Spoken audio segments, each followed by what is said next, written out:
Selamat pagi, salam sehat dan bahagia. Jumpa lagi bersama kami dalam podcast PPG Calon Guru di SMA Negeri Jakarta. Pada kesempatan pagi ini kami akan mempresentasikan hasil diskusi kami pada mata kuliah perancangan dan pengembangan kurikulum. Selamat menyaksikan. Apa kabar hari ini? Baik. Apa kabar, Bos? Baik.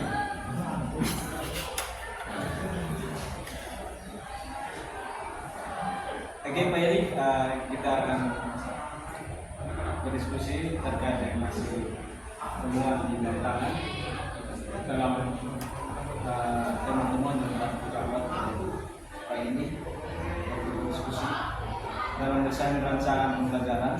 Terdapat istilah webtoon yang dimana itu dipakai untuk mencari tahu terhadap pelajaran. Karena itu ini saya ingin tanya pertanyaan. Yang pertama, tolong paparkan penjelasan pada tahap WIN, di mana itu penjelasan tentang where is going to what.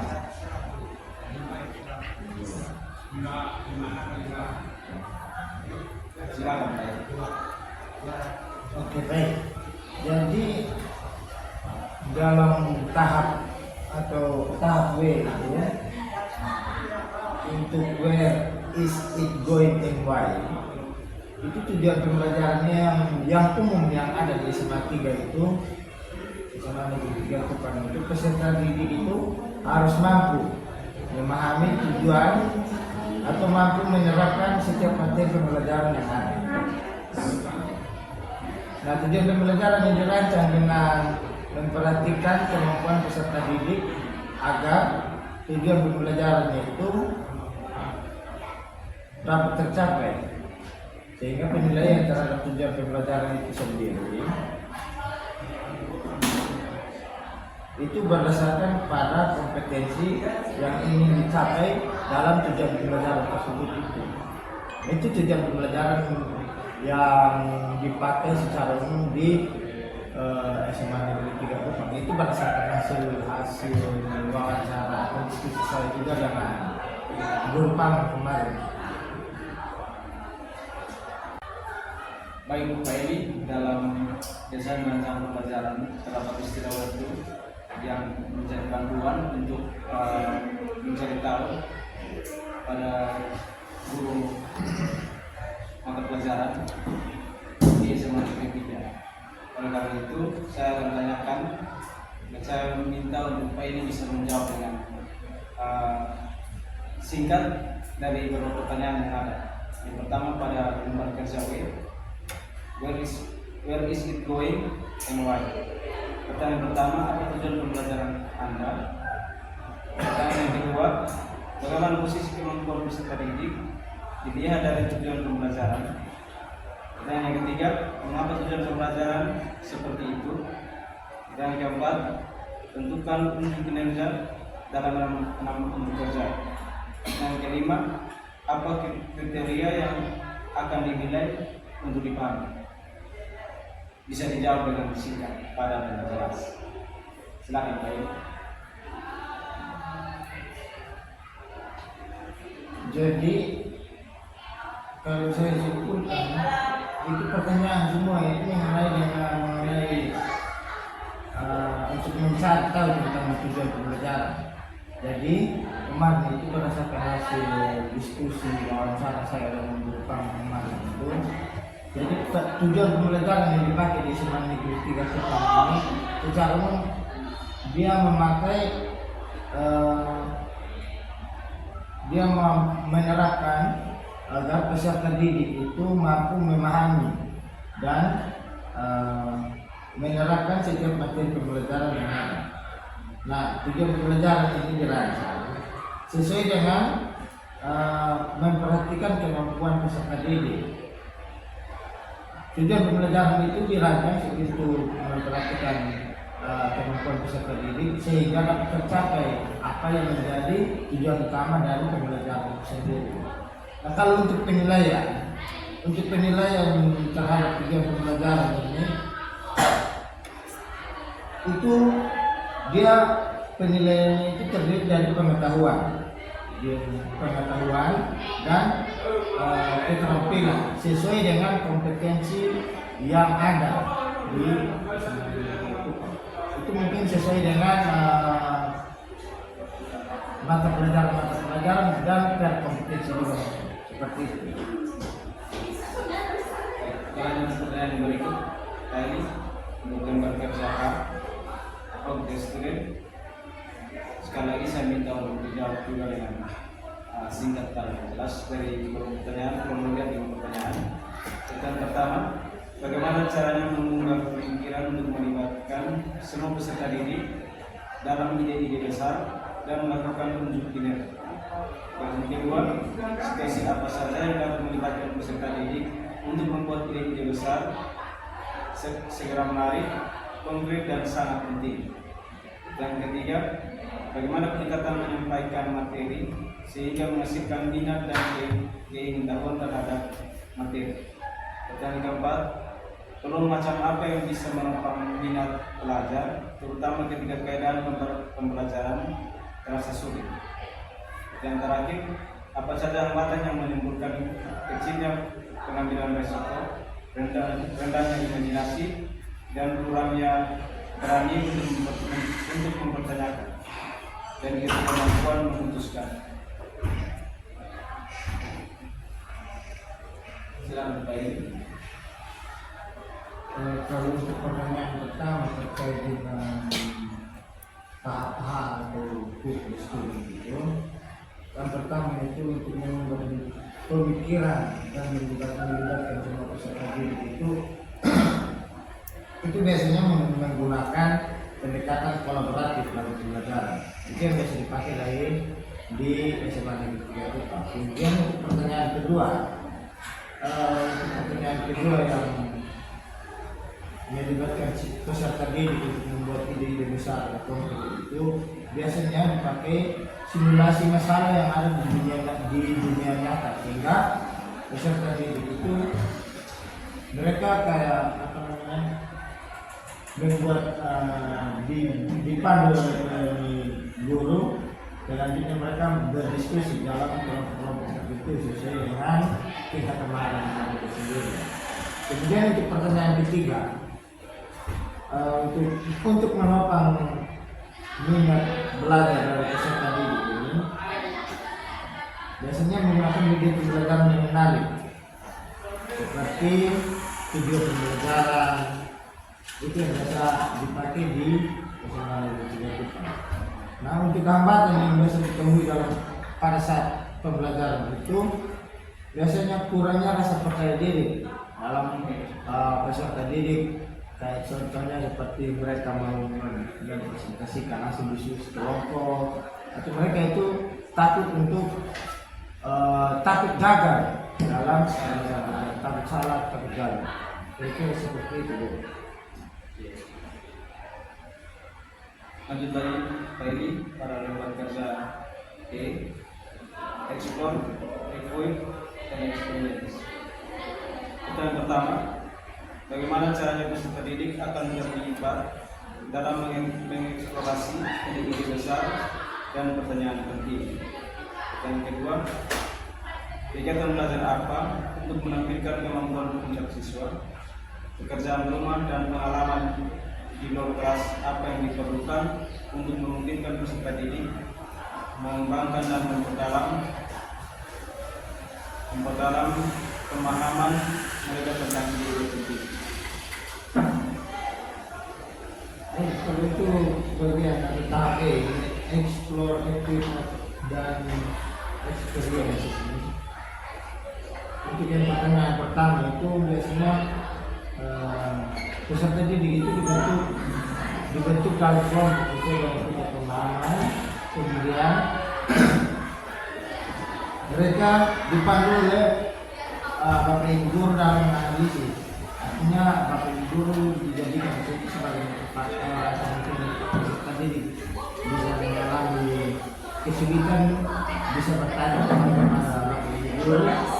Kemudian mereka juga bisa berdiskusi dengan kelompok yang lain. Jika mereka kesulitan.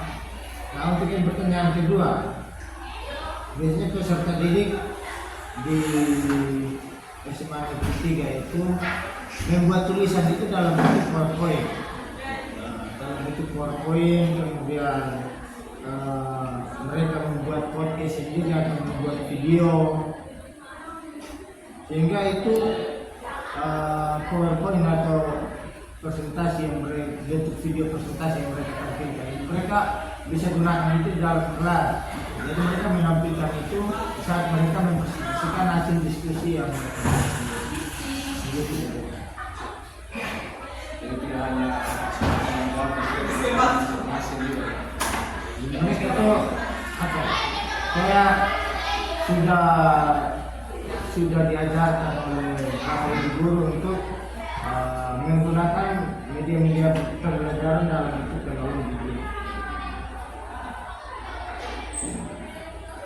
Oke, kalau begitu kita lanjut lagi pada lembar kerja yang berikut, bagian R, rating, revisi, dan revisi. Ada 3 pertanyaan di situ Pak ini. Pertanyaan yang pertama, bagaimana peserta didik akan dipandu memikirkan kembali pemahaman mereka tentang ide-ide penting. Yang kedua, bagaimana produk dan pertunjukan peserta didik dapat ditingkatkan melalui revisi berdasarkan penilaian diri dan umpan balik. Dan ketiga, bagaimana peserta didik didorong untuk meningkatkan pembelajaran dan kinerja mereka. Oke, kalau untuk yang bagian R ini, peserta didik itu masih dipandu oleh Bapak Ibu guru. Nah, di situ tergantung cara Bapak Ibu guru. Cara Bapak Ibu guru memberikan pertanyaan romantik yang berkaitan dengan permasalahan yang sedang atau akan dibahas. Lalu untuk yang pertanyaan kedua, umpan balik yang diberikan oleh Bapak Ibu guru kepada peserta didik itu untuk meningkatkan pertunjukan peserta didik. Untuk bagian R ini itu berkaitan dengan bagaimana peserta didik itu menggunakan dia punya pola pikir. Nah, untuk pertanyaan pertama tadi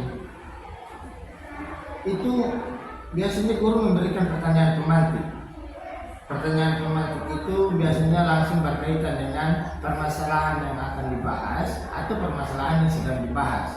Itu biasanya guru-guru di SMA 3 itu memberikan pertanyaan pemantik seperti itu.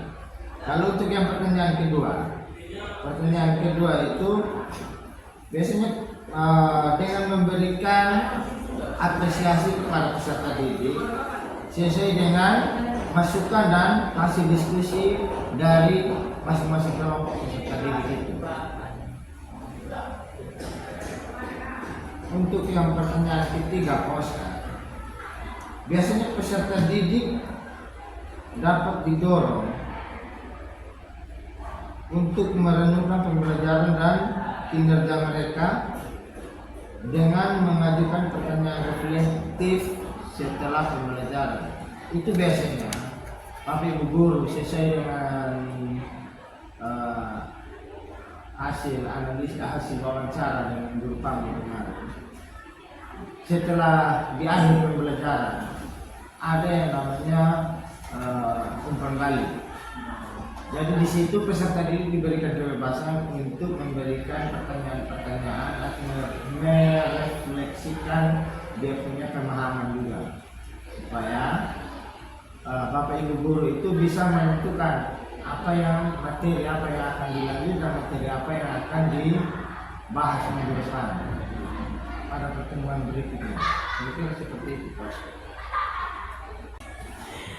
Baik, selanjutnya kita akan masuk pada lembar kerja yang terakhir di bagian organize. Ada 3 pertanyaan. Yang pertama, pengalaman belajar apa yang paling baik sehingga dapat mengembangkan dan memperdalam pemahaman peserta didik. Yang kedua, bagaimana meminimalkan kemungkinan kesalahpahaman. Dan yang ketiga, bagaimana mengatur dan memutuskan pengajaran dan pembelajaran untuk memaksimalkan keterlibatan dan efektivitas. Oke. Sebenarnya masih banyak sih sebenarnya. Ada banyak hasil diskusi atau hasil analisis saya dari wawancara saya dengan Jepang kemarin. Cuman saya persingkat saja di sini. Banyak penemuan. Ada banyak temuan yang saya temukan sana. Jadi untuk pengalaman belajar yang dapat mengembangkan serta memperdalam pengalaman peserta didik itu sudah diatur sedemikian rupa oleh Bapak Ibu guru dalam membuat modul ajar itu. Jadi dalam pembelajaran itu biasanya berbasis proyek. Berbasis proyek di SMA. Nah, untuk pertanyaan kedua, untuk meminimalisir dia punya kesalahpahaman, setelah guru memberikan materi atau mungkin memberikan summasi atau formasi begitu untuk peserta didik, supaya peserta didik tidak keliru dalam memahami materi. Biasanya Bapak Guru memberikan sumber-sumber yang berkaitan dengan materi ajar yang diajarkan, seperti website atau mungkin video YouTube, sehingga peserta didik itu pada saat mereka kembali ke rumah masing-masing, mereka juga bisa menganalisis sendiri apa yang menjadi materi yang mereka bahas tadi, sehingga mereka tidak terjadi kekeliruan atau kesalahpahaman. Yang ketiga itu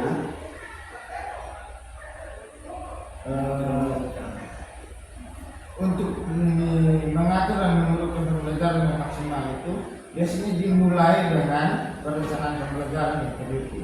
Ini dalam merencanakan pembelajaran pertama sudah harus sesuai dengan apa yang akan diajarkan nanti, sesuai dengan pengalaman peserta didik. Kemudian tujuan pembelajaran yang jelas dan spesifik.